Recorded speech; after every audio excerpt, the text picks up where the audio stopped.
Our today's lecture is about water. As you all know about water is an essential nutrient, more important to the life than any other of the others. The body needs more water each day than any other nutrient. You can survive only a few days without water. Whereas a deficiency of the other nutrients may take weeks, months, or even years to develop. Water constitutes about 60% of an adult's body weight and a higher percentage of child's because water makes up about three-fourths of the weight of lean tissues and less than one-fourth of the weight of fat. A person's fat composition influences how much of the body's weight is water. The proportion of water is smaller in females, obese people, and the elderly because of this smaller proportion of lean tissues. In the body, water becomes the fluid in which all life processes occur. The water in the body fluids carries nutrients and waste products throughout the body and maintain the structure of large molecules such as proteins and glycogen. Participates in the metabolic reactions. Serve as the solvent for minerals, vitamins, amino acid, glucose and many other small molecules so that they can participate in metabolic activities. Acts as a lubricant and cushion around joints and inside the eyes, the spinal cord, and in pregnancy, the amniotic sac surrounding the fetus in the womb.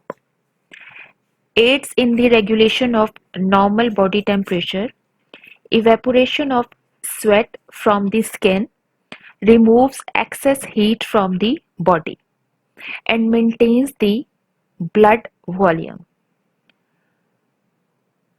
To support all these vital functions, the body actively maintains an appropriate water balance. Every cell contains fluid of the exact composition that is best for that cell, which is intracellular fluid, and is bathed extremely in another such fluid which is interstitial fluid. Interstitial fluid is the largest component of extracellular fluid. These fluids continually lose and replace their components. The composition in each compartment remains remarkably constant under normal conditions. Because imbalances can be devastating, the body quickly responds by adjusting both water intake and excretion. The entire system of the cells and fluid remains in a delicate but controlled state of homeostasis. Thirst and satiety influence water intake, apparently in response to the changes sensed by the mouth, hypothalamus, and nerves. When the blood becomes concentrated, having the lost water but not the dissolved substances within it, the mouth becomes dry and the hypothalamus initiates drinking behavior. Stretch receptors in the stomach send the signals to stop drinking, as do receptors in the heart that monitor the blood volume. Thirst drives a person to seek water, but it lags behind the body's need. When too much water is lost from the body and not replaced, dehydration develops. A first sign of dehydration is thirst, the signal that the body has already lost some of its fluid. If a person is unable to obtain fluid, as in many elderly people, fails to perceive the thirst messages, the symptoms of dehydration may progress rapidly from thirst to weakness, exhaustion, and delirium and end in death, if not corrected. Dehydration may easily develop with either water deprivation or excessive water losses. Is rare, but can occur with excessive water ingestion and kidney disorders that reduce urine production. The symptoms may include confusion, convulsions, and even death in extreme cases. Excessive water ingestion contributes to the dangerous condition known as hyponatremia, sometimes seen in the endurance athletes. Obvious dietary sources of water are water itself and other beverages, but nearly all foods also contain water. Most fruits and vegetables contain up to 90% water. Many meats and cheese contain at least 50%. Water is also generated during metabolism. When the energy-yielding nutrients break down, their carbon and hydrogen combine with oxygen to yield carbon dioxide and water molecule. The water derived daily from three sources averages about 2.5 liters, roughly 2.5 quarts. The body must excrete a minimum of about 500 milliliters of water each day as urine, enough to carry away the waste products generated by a day's metabolic activity. Excretion adjusts to the balance intake. If a person drinks more water, the kidneys excrete more urine and the urine becomes more diluted. Water is lost from the lungs as vapor and from the skin as sweat.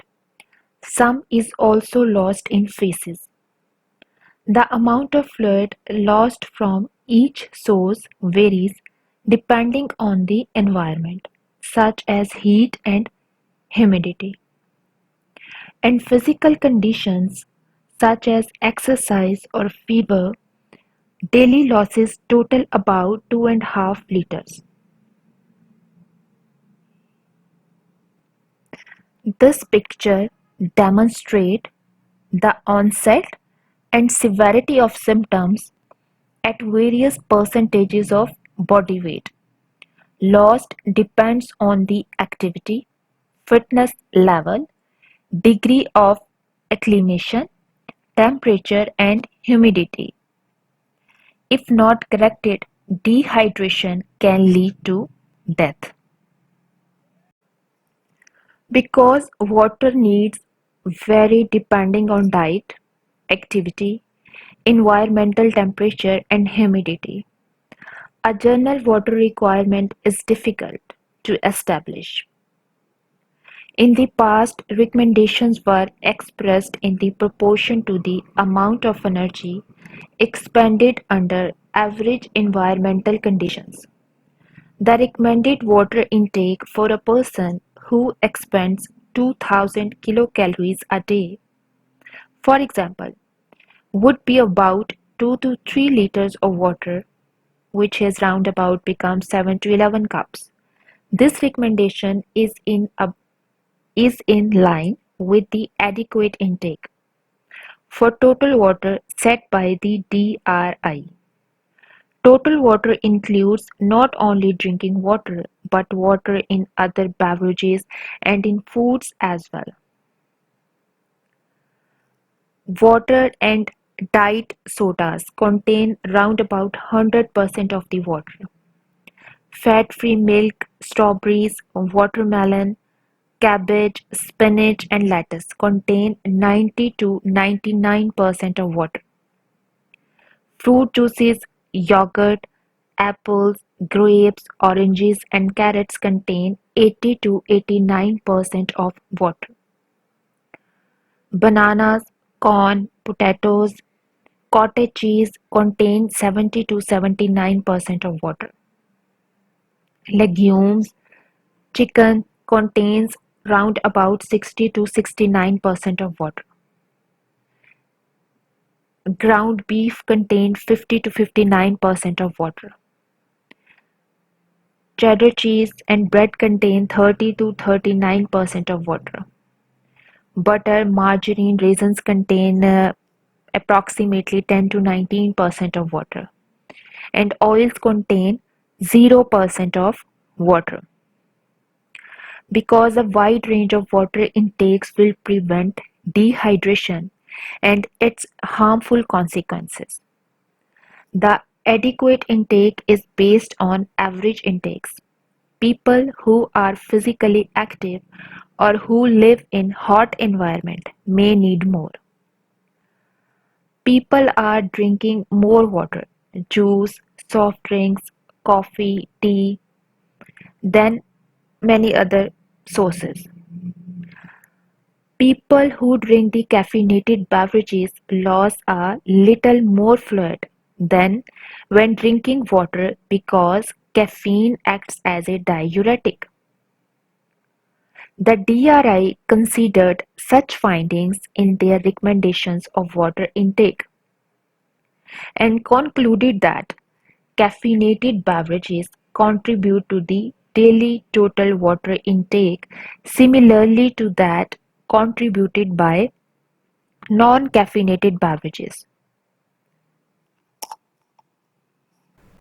Body's fluid needs.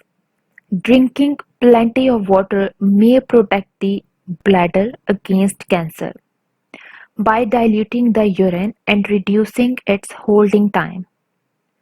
The risk of bladder cancer in men decreases when fluid intake is high. An adequate water intake may also protect against kidney stones, prostate cancer and breast cancer. The kind of water you drink may also make a difference to health. Water is usually either hard or soft. Hard water has high concentration of calcium and magnesium. Sodium or potassium is the principal mineral of soft water. Soft water makes more bubbles with less soap. Hard water leaves a ring on the tub and grey residue in the laundry. Soft water may seem more desirable around the house, and some homeowners purchase water softener that replace magnesium and calcium with sodium. In the body, soft water with sodium may aggravate hypertension and heart disease. Hard water may benefit these conditions by virtue of its calcium content. Soft water also more easily dissolves certain contaminant minerals such as cadmium and lead from old plumbing pipes. People who live in the old buildings should run the cold water tap a minute to flush out harmful minerals. Whenever the water faucet has been off for more than 6 hours, many people turn to bottled water as an alternative to tap water, believing it to be safer than tap water and worth its substantial cost. Fluid maintains the blood volume, which in turn influences blood pressure. Central to the regulation of blood volume and blood pressure are the kidney. All day, every day, the kidneys reabsorb needed substances and water and excrete waste with some water in the urine. The kidneys meticulously adjust the volume and the concentration of the urine to accommodate changes in the body, including variations in the day's food and beverages intake. Instructions on whether to retain or release the substances or water comes from ADH, renin, angiotensin, and aldosterone. Whenever blood volume or blood pressure falls too low, or whenever the extracellular fluid becomes too concentrated, the hypothalamus signals the pituitary gland to release antidiuretic hormone. Antidiuretic hormone is a water-conserving hormone that stimulates the kidneys to reabsorb water. Consequently, the more water you need, the less your kidneys excrete. These events also triggers thirst, drinking water, and retaining fluids raise the blood volume and dilute the concentrated fluids, helping to restore homeostasis. Cells in the kidneys respond to low blood pressure by releasing an enzyme called renin. Through a complex series of events, renin causes the kidneys to reabsorb sodium. Sodium reabsorption is always accompanied by water retention, which helps to restore blood volume and blood pressure. Renin also activates the blood proteins angiotensinogen to angiotensin. Angiotensin is a powerful vasoconstrictor. It narrows the diameter of blood vessels, thereby raising the blood pressure. Angiotensin also mediates the release of the hormone aldosterone from the adrenal glands. Aldosterone signals the kidneys to retain more sodium and water because when sodium moves, fluid follows.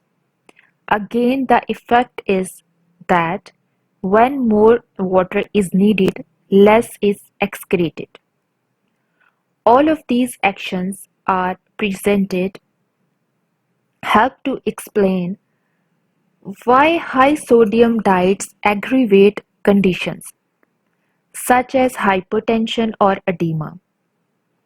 Too much sodium causes water retention and an accompanying rise in blood pressure or swelling in the interstitial spaces.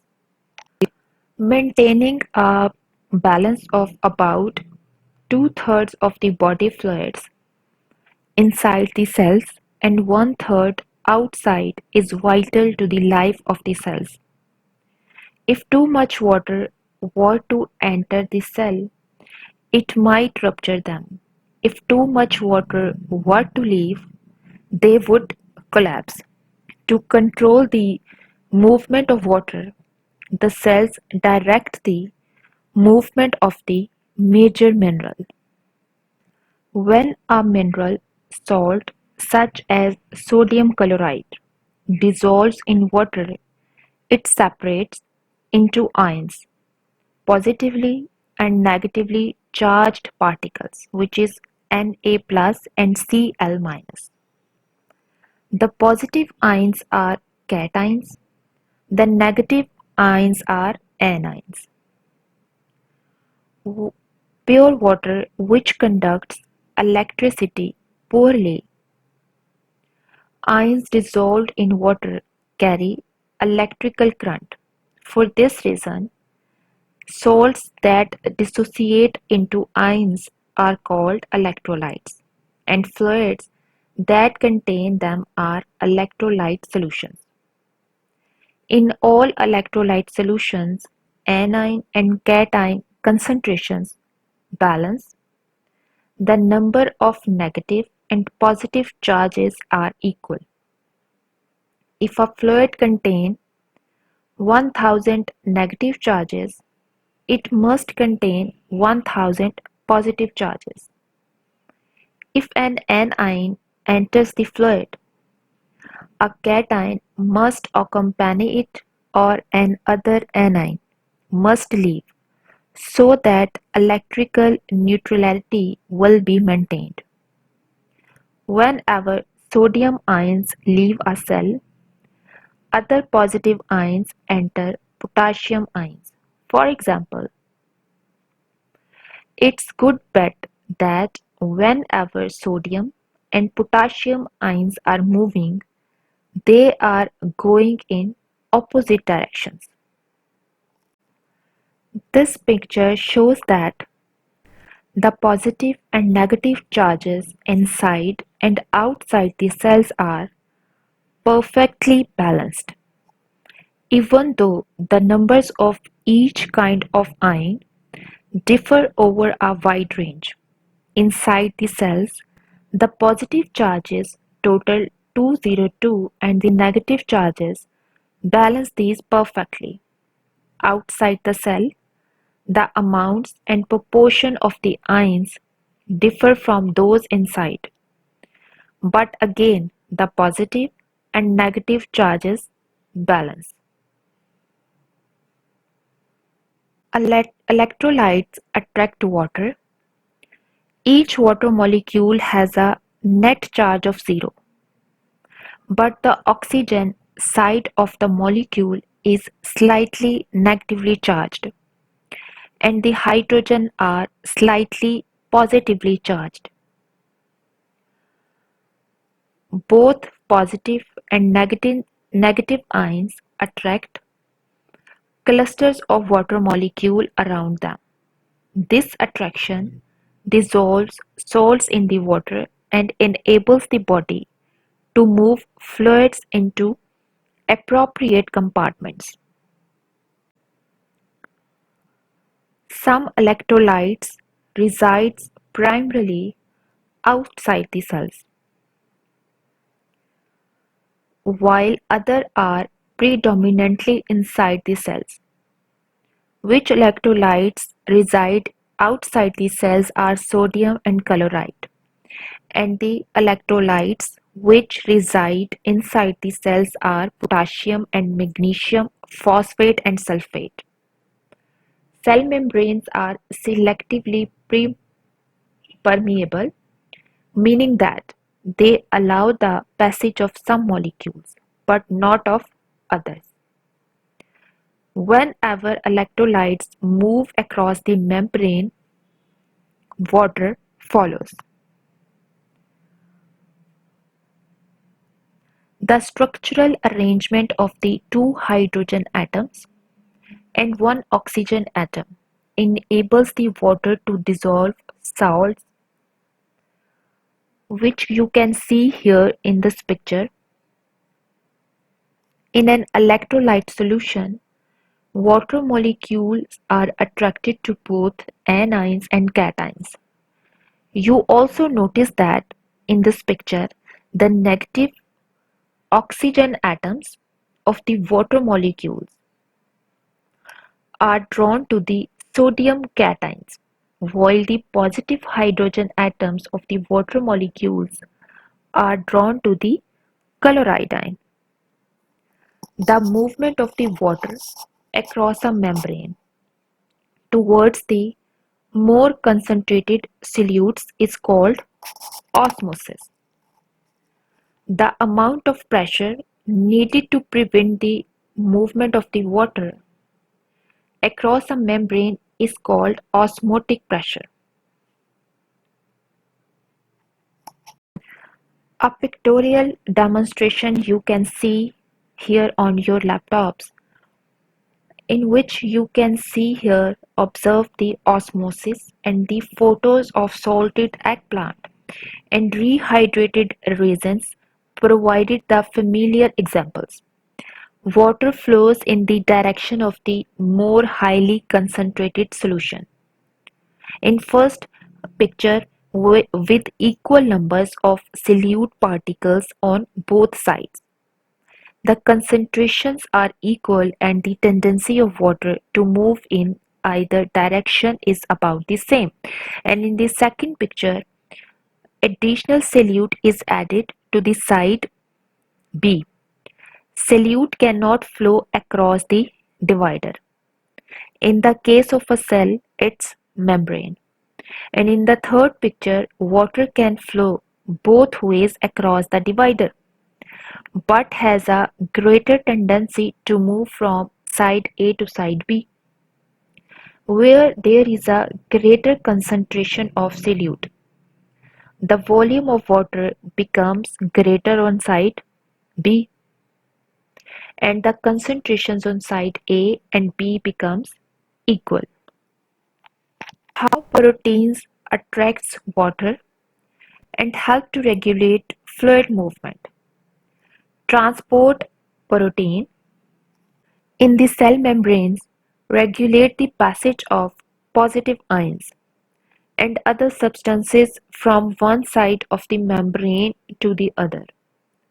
Negative ions follow positive ions, and water flows towards the more concentrated solution. A well understood protein that regulates the flow of fluids and ions in and out of cells is the sodium-potassium pumps. The pump actively exchange sodium for potassium across the cell membrane using the ATP as an energy source. Sodium and potassium move against the concentration gradient. The sodium-potassium ATP's pump maintains the gradient of a higher concentration of sodium extracellularly and a higher level of potassium intracellularly. The sustained concentration gradient is crucial for many organs and has an ongoing role in stabilizing the resting membrane potential of the cell, regulating the cell volume and cell signal transduction. It plays a crucial role on other physiological processes such as maintenance of filtering waste products in the nephron, sperm motility and production of the neuronal action potential.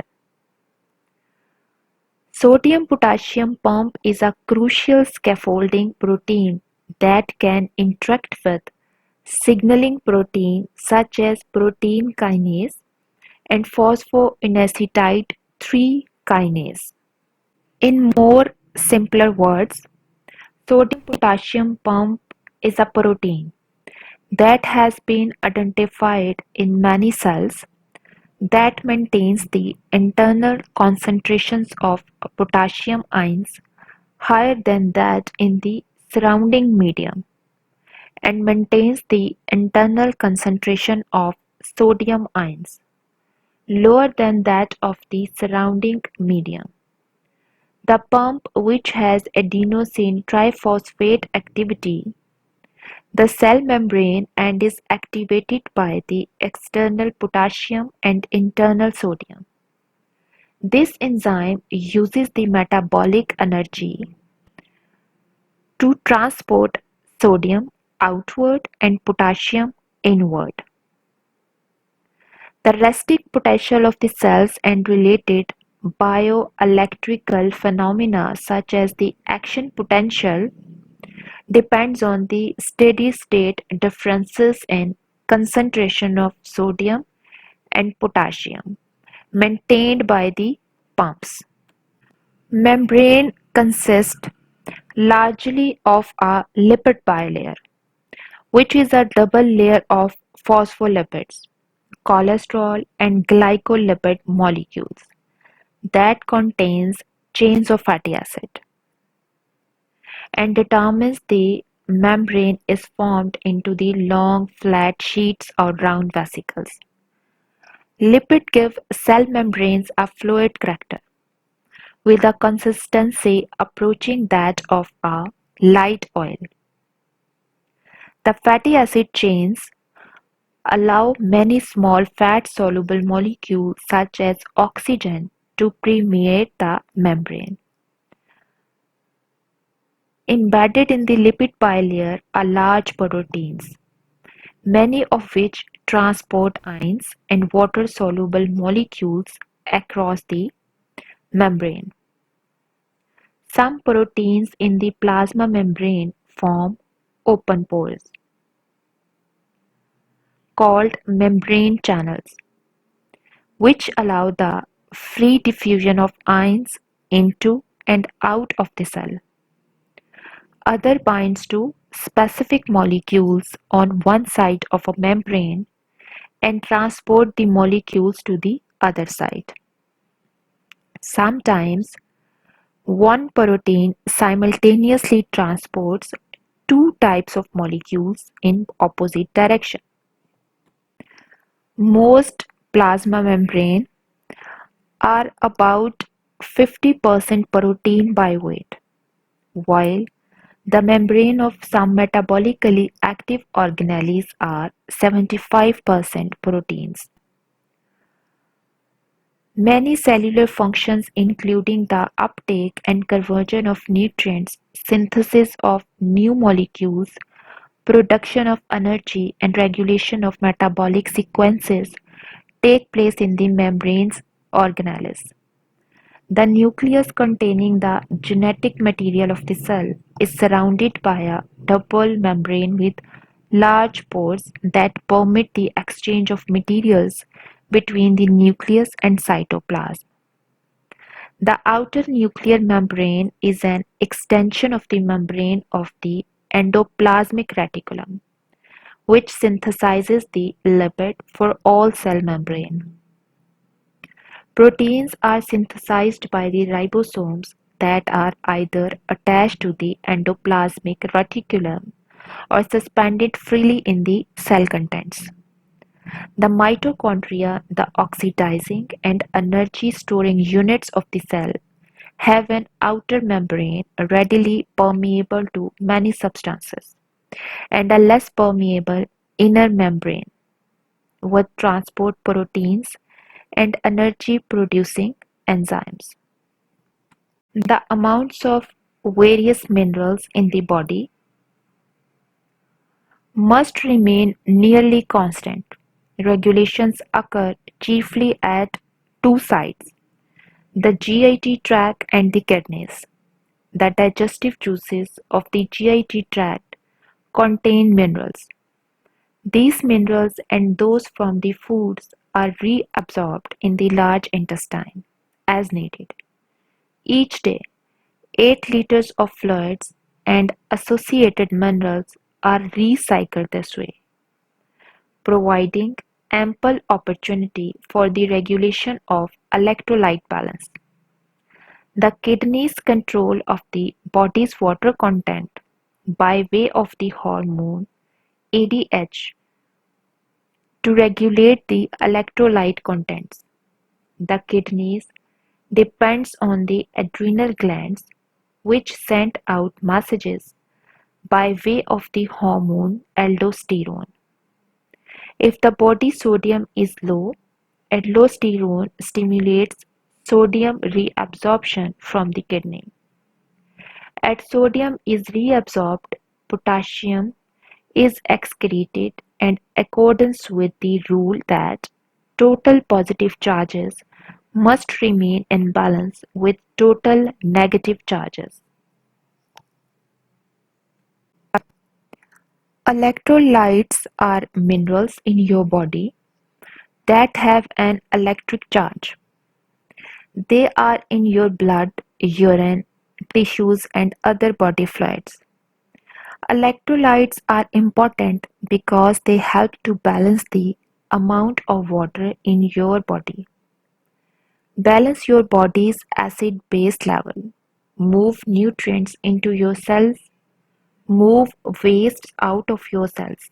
Make sure that your nerves, muscles, heart, and the brain work the way they should. Sodium, calcium, potassium, chloride, phosphate, and magnesium are all electrolytes. You get them from the foods you eat and the fluids you drink. The levels of electrolytes in your body can become too low or too high. This can happen when the amount of water in your body changes.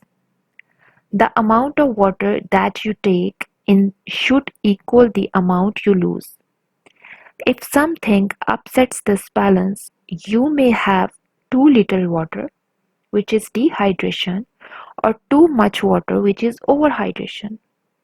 Some medications, vomiting, diarrhea, sweating, and liver or kidney problems can all upset your water balance.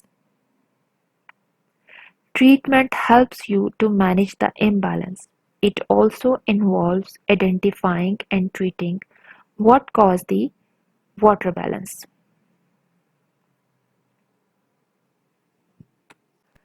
Have you ever noticed that the need for a drink after eating that large bucket of meal at the mealtime or on television? Patients entering with substantial blood loss are immediately given intravenous fluids. Fluids refers to water.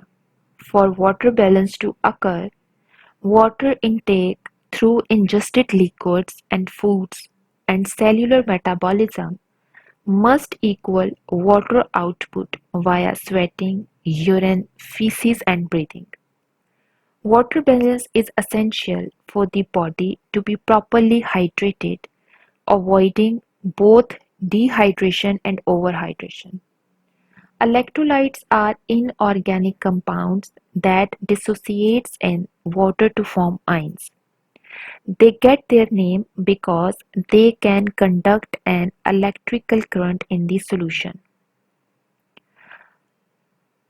Antidiuretic hormone is a hormone that prevents fluid loss and promotes the conservation of body water.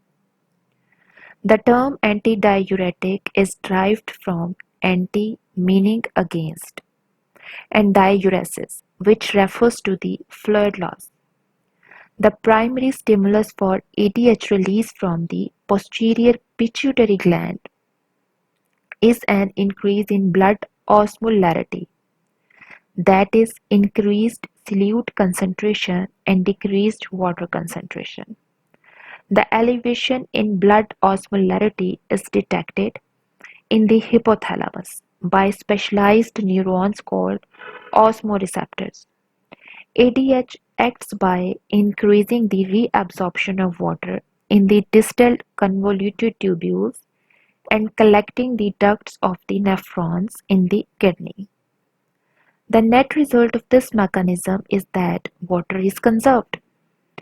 Under these conditions, a small volume of highly concentrated urine is excreted. Another action of ADH is to stimulate thirst. This result is an increase in water intake, which lowers blood osmolarity and helps to restore homeostasis.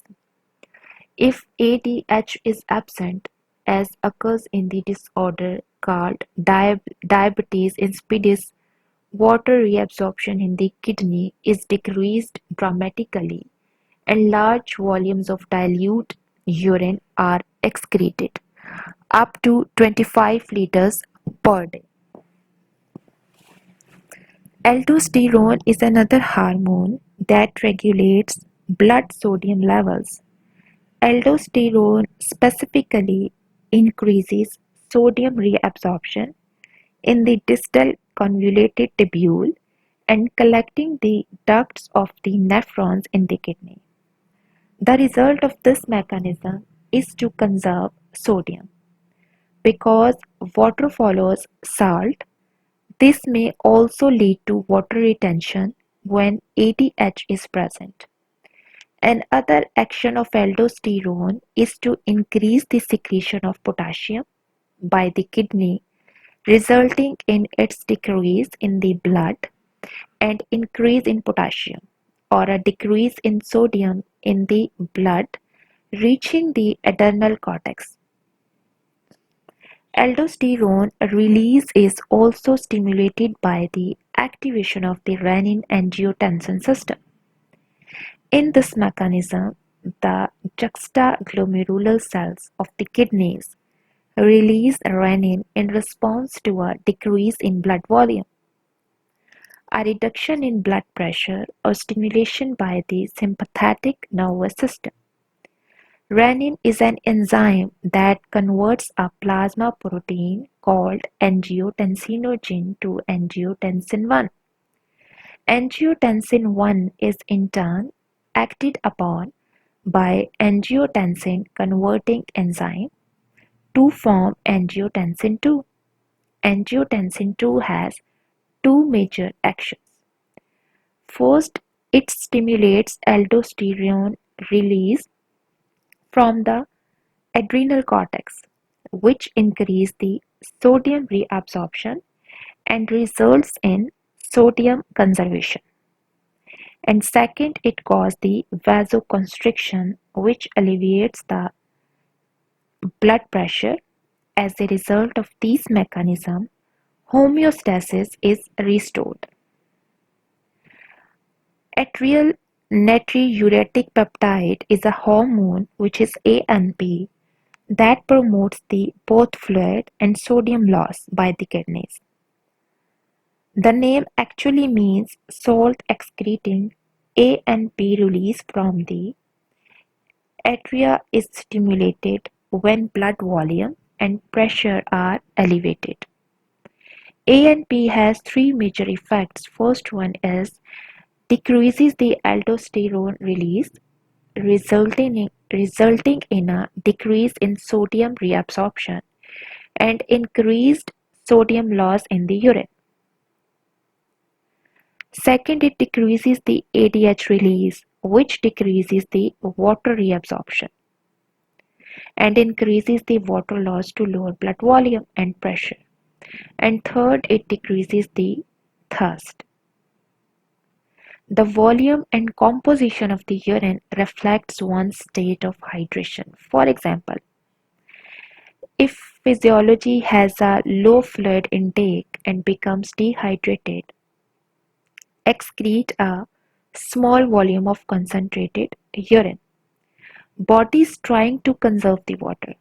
Concentrated urine has a high specific gravity. Specific gravity is the ratio of the weight of a substance to the weight of an equal volume of water. Water has a specific gravity of 1. Equal volumes of water have equal weights at equal temperature. The specific gravity of normal urine ranges from 1 to 1.035 and depends on the amount of solutes. The greater the concentration of solutes, the higher the specific gravity will be. At the other extreme, if high fluid intake and is overhydrated, excrete a large volume of diluted urine having a low specific gravity. The body defends itself successfully against fluid and electrolyte imbalances. Certain situations and some medications may overwhelm the body's ability to compensate. Severe and prolonged vomiting and diarrhea, and heavy sweating, burns, and traumatic wounds may incur such great fluid and electrolyte losses as to precipitate a medical emergency. Sodium and chloride are always easily lost because sodium and chloride are the body's principal extracellular cations and anions. They are first to be lost when fluid is lost by sweating, bleeding, or excretion. It is no coincidence that after sweating excessively or losing fluid in other ways, a person craves salty foods and refreshing drinks. Different solutes lost by different routes. If fluid is lost by vomiting or diarrhea, sodium is lost indiscriminately. If the adrenal glands oversecrete aldosterone, as occurs when a tumor develops, the kidneys may excrete too much potassium, and the person with uncontrolled diabetes may lose a solute not normally excreted, glucose, and with it large amounts of fluid. All these situations bring on dehydration, but drinking water alone cannot restore electrolyte balance. In each case, medical intervention is required. In many cases, people can replace the fluids and minerals lost in sweat or in a temporary bout of diarrhea by drinking plain cool water and eating regular food. Some cases demand rapid replacement of fluids and electrolyte. For example, when diarrhea threatens the life of a malnourished child, caregivers around the world have learned to use simple formulas to treat mild to moderate cases of diarrhea at home. These life-saving formulas do not require hospitalization and can be prepared from ingredients available locally. Caregivers need only learn to measure ingredients carefully and use sanitary water. Once rehydrated, a person can bring eating foods.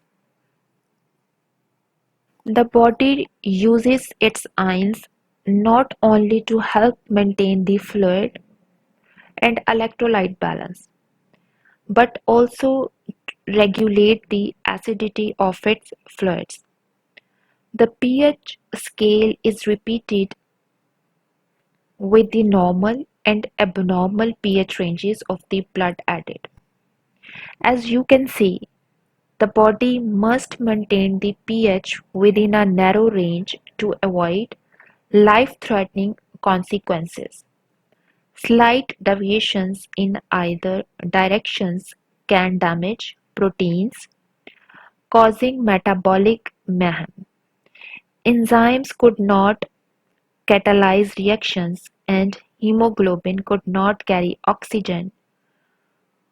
The acidity of the body's fluid is determined by the concentration of hydrogen ions. A high concentration of hydrogen ions would be very acidic. Normal energy metabolism generates hydrogen ion, as well as many other acids that must be neutralized. Three systems defines the body against fluctuations in pH buffers in the blood, respirations in the lung, and excretion in the kidney. Regulation by the buffers, bicarbonate and carbonic acid. Bicarbonate is a base and carbonic acid is an acid in the body fluid, as well as some proteins protect the body against changes in acidity by acting as buffers. Substances that can neutralize the acid or bases. These buffer systems serve as a first line of defense against changes in the fluid acid-base balance. The bicarbonate buffer system is an acid-base homeostatic mechanism involving the balance of carbonic acid, bicarbonate ions, and carbon dioxide in order to maintain pH in the blood and other tissues to support the proper metabolic functions. As with any buffer system, the pH is balanced by the presence of both a weak acid and its conjugate base, so that any excess acid or base introduced to the system is neutralized. Failure of this system to function properly results in acid-base imbalance such as acidemia and alkalemia in the blood. Basically, buffers are mixtures of weak acids and their conjugated bases that resist changes in pH. In natural systems, there are many buffers. One that is important in the surface waters is the carbonic acid bicarbonate buffers. Calcium carbonate is a very common mineral. Limestone is one familiar form of calcium carbonate. Acids in acid rain promote the dissolution of calcium carbonate by reacting with the carbonate anions. These produce a solution of bicarbonate. Because surface waters are in the equilibrium with atmospheric carbon dioxide and there is a constant concentration of carbonic acid in the water. Respiration provides another defense. Carbon dioxide, which is formed all the time during cellular metabolism, forms carbonic acid in the blood, which then dissociates to form hydrogen ions and bicarbonate ions. The appropriate balance between carbonic acid and bicarbonate is essential to maintaining optimal blood pH. If too much carbonic acid builds up, the respiration rate speeds up. This hyperventilation increases the amount of carbon dioxide exist, lowering the carbonic acid concentration and restoring the homeostasis. Conversely, if bicarbonate builds up, the respiration rate slows, carbon dioxide is restrained, and forms more carbonic acid. Again, homeostasis is restored. The kidney plays the primary role in maintaining long-term control of the acid-base balance by selecting which ions to retain and which to excrete. The kidneys adjust the body's acid-base balance. This work is complex, but its net effect is easy to sum up. The body's total acid-base burden remains nearly constant. Urine's acidity fluctuates to accommodate that balance. Your blood needs the right balance of acidic and basic components to function properly. Your kidneys and lung work to maintain the acid-base balance. Even slight variations from the normal range can have significant effect on your vital organs. Acid and alkaline levels are measured on a pH scale. An increase in acidity causes the pH levels to fall, and increase in alkaline causes pH levels to rise. When the levels of acid in your blood are too high, it is called acidosis. When your blood is too alkaline, it is called alkalosis. Respiratory acidosis and alkalosis are due to a problem with the lungs.